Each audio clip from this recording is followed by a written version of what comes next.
Last term पे हम लोग पढ़ लिए थे ideal solution and non ideal solution, and I am telling to you that the non ideal solutions are further two type. One is which show the positive deviation from Raoult's law and other is show negative deviation from Raoult's law. ये सारी बातें आपसे हो चुकी थी. आज की video में आपको बताएंगे हम कि व्हाट इज द एजियोट्रॉप्स या what is the azeotropic mixture. तो today we will discuss about what is the azeotropes. Azeotropes किसे कहते हैं या what is the azeotropic mixture. सभी ध्यान देना. The liquid solution, a solution which have a constant boiling point, the mixture which have a constant boiling point, they cannot be separated by fractional distillation, that is called azeotrophs. Way liquid solution या वे mixture जिनकी boiling point constant होती है, they have a constant boiling point, और they cannot be separated by fractional distillation, that is called azeotrophs. जैसे थोड़ा बात समझिए हमारी आप लोग. जैसे मान लो ये कोई पार्ट है और इस पार्ट में कोई लिक्विड ए है. दिस इज लिक्विड ए, और इस लिक्विड ए में ए के बीच अट्रैक्शन फोर्स काम करे. दूसरे पार्ट में ये लिक्विड बी है और यहाँ पे बी के बीच में अट्रैक्शन फोर्स काम करे. Liquid A liquid B, this is a liquid A और this is a liquid B. अब तुम सभी जानते हो किसी लिक्विड के मॉलिक्यूल में आपस में अट्रैक्शन फोर्स काम करता है. तो यहां जो अट्रैक्टिव फोर्स काम करेगा वो लिक्विड ए में काम करेगा, और यहां पे जो काम करेगा वो बी में काम करेगा. बी के मॉलिक्यूल बीच में अट्रैक्टिव फोर्स काम करेगा. और इस लिक्विड की कुछ न कुछ बॉइलिंग पॉइंट होती है. हम सपोज कर लेते हैं कि लिक्विड ए की बॉइलिंग पॉइंट 100 डिग्री सेंटीग्रेड है और लिक्विड बी की बॉइलिंग पॉइंट मान लेते हैं हम कि 50 डिग्री सेंटीग्रेड है. इसका मतलब कि ये 100 पे बॉइल्ड होता है और ये 50 बॉइल्ड होता है. दोनों की बॉइलिंग पॉइंट अलग अलग है. अब आओ इन दोनों को मिला के एक मिक्सचर बना दें, एक सोल्यूशन बना दें. जब दोनों लिक्विड को मिला के ये सोल्यूशन बनाओगे तो अब क्या बनेगा. देखो ए बी.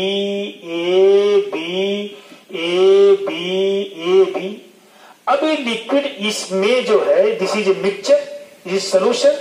अब ये मिक्सचर हुआ ना. अब इस मिक्सचर में लिक्विड ए भी है लिक्विड बी भी है. अब इसके बीच का अट्रैक्शन फोर्स या तो ए और बी के अट्रैक्शन फोर्स से ज्यादा होगा या तो उससे क्या होगा बताओ, कम होगा. या तो राउल्ट्स के लॉ से शो करेगा पॉजिटिव डेविएशन या क्या शो करेगा, नेगेटिव डेविएशन शो करेगा. तो अब बताओ जब तुम इसको बॉयल करोगे तो ये जिस टेम्परेचर पर यहां से ए वेपराइज होगा उसी टेम्परेचर पर बी भी वेपराइज होगा. इसका मतलब कि बताओ इस लिक्विड का बॉइलिंग पॉइंट कैसा हो गया, कांस्टेंट हो गया. Then we can say it is azeotropic mixture. तो I mean to show that दो सॉल्यूशन या दो mixture which have a constant boiling point, they can not be separated by the fractional distillation, that is called azeotropes. अब ये न तो 100 पे boiled होगा न तो 50 पर बॉइल्ड होगा, या तो ये इससे ऊपर बॉइल्ड होगा या तो इससे नीचे बॉइल्ड होगा. अब एक जैसे इसको 100 पे गर्म करोगे ना तो 100 पर यहां से ए नहीं निकलेगा. इसको 50 पे गर्म करोगे ना तो यहाँ 50 पर बी नहीं निकलेगा. इसकी एक कांस्टेंट बॉइलिंग पॉइंट होगी जो इनके बीच में होगी, या तो इससे बढ़ जाएगी या तो इससे घट जाएगी. तो इसे क्या कहते हैं बताओ, एजियोट्रॉप्स. इट मीन्स कि those mixture which have a constant boiling point they can not B separate by the fractional distillation, they are called azeotrophs. अब ये azeotrophs दो तरह के होते हैं. नंबर वन होता है मिनिमम बॉइलिंग पॉइंट एजियोट्रॉप्स. पहला होता है मिनिमम बॉइलिंग पॉइंट एजियोट्रॉप्स, और दूसरा होता है maximum boiling point azeotropes. Maximum boiling point azeotropes. एक होता है मिनिमम बॉइलिंग पॉइंट एजियोट्रॉप्स, दूसरा होता है मैक्सिमम बॉइलिंग पॉइंट एजियोट्रॉप्स. अब सब समझो कि मिनिमम क्या होता है. समझो यहां देखो, सपोज कर लो इस लिक्विड ए के बीच में, हम तुमको पहले बताने चल रहे हैं कि what is the minimum boiling point azeotropes. Suppose कर लो इस ए के बीच में अट्रैक्शन फोर्स बहुत स्ट्रांग है. सभी ध्यान देना, कैसा है? स्ट्रॉन्ग। बी बी के बीच में अट्रैक्शन फोर्स बहुत स्ट्रॉन्ग है। अब जब इन दोनों को मिलाए तो इसके बीच का अट्रैक्शन फोर्स कैसा बताओ? हो गया वीक। कैसा हो गया? वीक। तो अब बताओ कि जब इसके बीच का अट्रैक्शन फोर्स वीक हो गया, वहां पे स्ट्रांग था, वहां पे स्ट्रांग था, तो जब इसके बीच का अट्रैक्शन फोर्स वीक हो गया तो इसकी बॉइलिंग पॉइंट क्या हो जाएगी? कम हो जाएगी। इसकी बॉइलिंग पॉइंट क्या हो जाएगी? कम हो जाएगी। क्यों कम हो जाएगी? क्योंकि इसके बीच का फोर्स वीक ना हो गया और वहां का स्ट्रांग था। तो जब इसके बीच का अट्रैक्शन फोर्स स्ट्रांग था, इसका मतलब वो हाई टेम्परेचर पे वेपराइज होगा, और यहाँ पे जब वीक हो गया तो एक ऐसा होगा लो पे वेपराइज होगा। तो बताओ इसकी बॉइलिंग पॉइंट क्या हो जाएगी? कम हो जाएगी। कम हो जाएगी ना। तो जब इसकी बॉइलिंग पॉइंट कम हो जाएगी, अब सुनो, अब इसके देखो, अब देखो इसके बीच का अट्रैक्शन फोर्स कम है तो इसमें वेपर प्रेशर क्या बनेगा? ज्यादा बनेगा। अब बॉइलिंग पॉइंट कैसी हो जाएगी? कम हो जाएगी। तो राउल्ट्स लॉ से क्या शो करेगा? Positive deviation. तो this show positive deviation from Raoult's law. ध्यान देना, जो मिनिमम बॉइलिंग पॉइंट एजोट्रॉप्स होते हैं वे राउल्ट्स लॉ से पॉजिटिव डेविएशन शो करते हैं। इसके बीच का अट्रैक्शन फोर्स कम हो गया, बॉइलिंग पॉइंट कम हो गई, तो इसका रेट ऑफ एब्रेशन क्या हो गया? बढ़ गया। इसका मतलब it's show positive deviation from Raoult's law. तो minimum boiling point azeotropes show positive deviation from Raoult's law. Number 2, maximum boiling point azeotropes. अब सुनो इधर, अब मान लो कि इस ए के बीच का जो अट्रैक्शन फोर्स है ये बहुत वीक।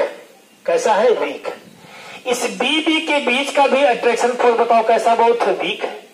अब जब दोनों मिलके बनाए ए बी, तो अब मान लेते हैं कि इसके बीच का अट्रैक्शन फोर्स स्ट्रांग हो गया। कैसा हो गया? स्ट्रांग। तो अब बताओ, इसका 100 डिग्री सेंटीग्रेड, इसका 50 डिग्री सेंटीग्रेड। तो जब इसके बीच का अट्रैक्शन फोर्स बढ़ जाएगा तो बताओ इसकी बॉइलिंग पॉइंट क्या हो गई? बढ़ गई, क्योंकि वहां देखो वीक था, अट्रैक्शन फोर्स वहां कैसा था? वीक था। यहाँ बोलो कैसा हो गया? स्ट्रांग हो गया। और जब अट्रैक्शन फोर्स बढ़ जाएगा तो अब इसका अधिक टेम्परेचर पे इसको हीट करना, तब बॉइल होगा। और इसका बताओ वेपर प्रेशर क्या हो जाएगा? कम हो जाएगा। इसका मतलब कि जो मैक्सिमम बॉइलिंग पॉइंट एजोट्रॉप्स होते हैं दे show negative deviation from Raoult's law. ये क्या शो करते हैं? Negative deviation. ध्यान देना, यहाँ बॉइलिंग पॉइंट क्या हो जाएगी? बढ़ जाएगी। जब बॉइलिंग पॉइंट बढ़ जाएगी इसका वेपर प्रेशर बताओ क्या हो जाएगा? कम हो जाएगा। Then it show negative deviation from Raoult's law. It means कि azeotropic mixtures are 2 type. Number 1, maximum boiling point ezotrophs, they show positive deviation from Raoult's law, and number 2, minimum boiling point ezotrophs, they show negative deviation from Raoult's law. अब देखो maximum boiling point एजोट्रॉप्स से example क्या है? जैसे ethanol और water. सभी गौर करना, ethanol C2H5OH plus water, इसका मिक्सचर शो करता है मैक्सिमम बॉइलिंग पॉइंट एजोट्रॉप्स। इसका मिक्सचर शो करता है क्योंकि इन दोनों को मिलाने पर इसकी मिनिमम बॉइलिंग शो करता है, क्योंकि इन दोनों को मिलाने पर बॉइलिंग पॉइंट कम हो जाती है, मतलब वेपर प्रेशर क्या हो जाता है? इसका बढ़ जाता है। नंबर 2 देख लो, H2O और HCl का जो सोल्यूशन होता है it show maximum boiling point azeotropes. It show maximum boiling point azeotropes क्योंकि ये जो है H2O और HCl का जो मिक्सचर होता है it show maximum boiling point azeotropes because it show negative deviation from Raoult's law. ये दोनों इसके एग्जांपल रहे। एजोट्रॉप्स क्या होते हैं? कई तरह के होते हैं, इस वीडियो में हमने आपको दिखा दिया।